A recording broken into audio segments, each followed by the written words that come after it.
Attention mga Filipino senior citizens, kakapasok lang NCSC at COMELEC. Siniguro ang inyong kapakanan at karapatan. Paano? Yan ang ating pag-uusapan natin sa video na ito. Hold up.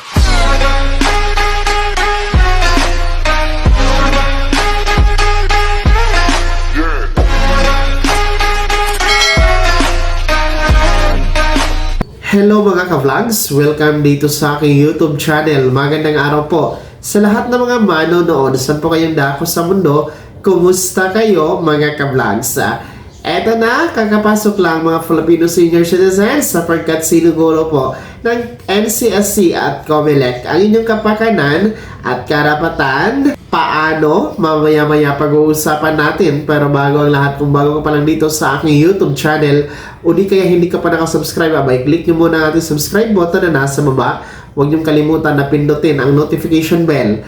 Ilagay nyo po sa all para naman updated ka sa lahat ng mga videos na aking i-upload.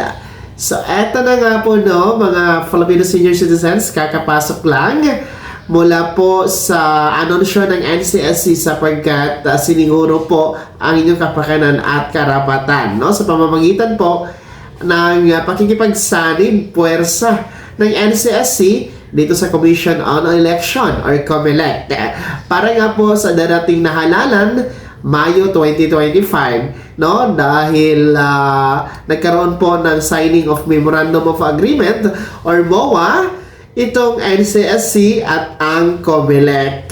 Ang layunin po ng Memorandum of Agreement na ito, ang pirmahan ng MOA, ay sinisiguro po na magkaroon ng partisipasyon ang ating mga lolo at lola, mga senior citizen, sa election process or voting process. Sa makatwid po ay prioridad dapat ang mga senior citizen na makapagboto, makapagpili sa kanilang mga napupuso ang mga kandidato sa halalan 2025. At dahil nga po dito no, ay sinsiguro po na hindi po maiiwan ang mga senior citizen in terms of voting rights, no? Pagpili, paghalal ng tama at napupuso ang kandidato mga ka-vlogs. Kasi karapatan naman po yan ng lahat.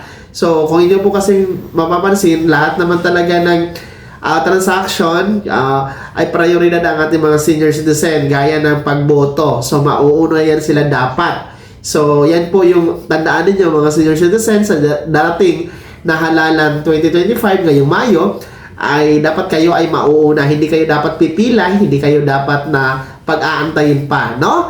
Pagdating nyo sa inyong precinct number, precinct room, ay dapat ay boboto kayo kaagad, ha?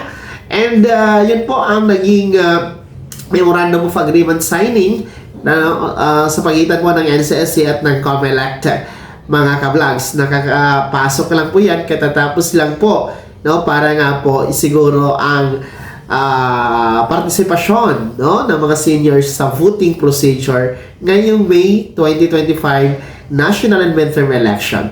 So, paalala lang po mga lolo at lola, no, tayo po dito sa ating YouTube channel ay nagpapaalala po sa inyo na piliin po ang tama. Alam nyo naman po kung sino ang mga kandidato, particular po sa senatorial slate, no, ang ating mga senador at mga kongresista, kung sino pong sumusuporta sa benepisyo, kapakanan, pensyon, no, mga batas na para po sa mga senior citizen.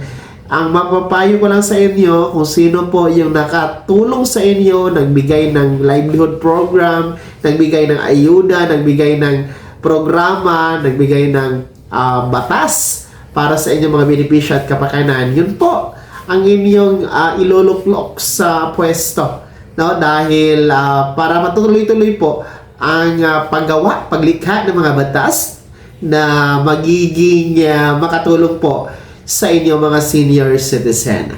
Kaya naman mga seniors, mga lola at lola, ano po yung komento sa balitang ito, sa pirmahan ng Memorandum of Agreement, no, ng NCSC at ng COMELEC? Nakakabuto po ba kayo? Rehistrado po ba kayo no, sa Comelec. I-comment nyo po sa comment section na nasa baba. Bago ako magtapos sa video na to, kung gusto niyo po sumuporta sa aking YouTube channel, maaari niyo pong i-click ang ating super thanks button na nasa baba. Sa mga gusto maging miyembro, pwede po. I-click niyo po ang ating join button. Maraming perks dyan mga ka-vlogs. Be my member now.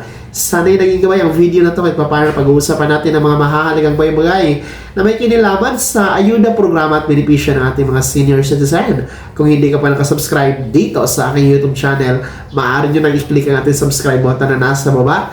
Huwag nyo kalimutan na pindutin ang notification bell. Ilagay niyo po sa all para naman updated ka sa lahat ng mga videos na aking i-upload. Maaari nyo rin i-like ang video na to at kung meron ka pa mga tanungan, maaari nyo i-komento sa comment section na nasa baba. Paki-follow na din po ang aking official Facebook page na nasa screen nyo. Muli po, ako si Daniel Timpawa na nagsasabing dito sa aking YouTube channel, Pawang Katotohanan at lahat totoo lamang.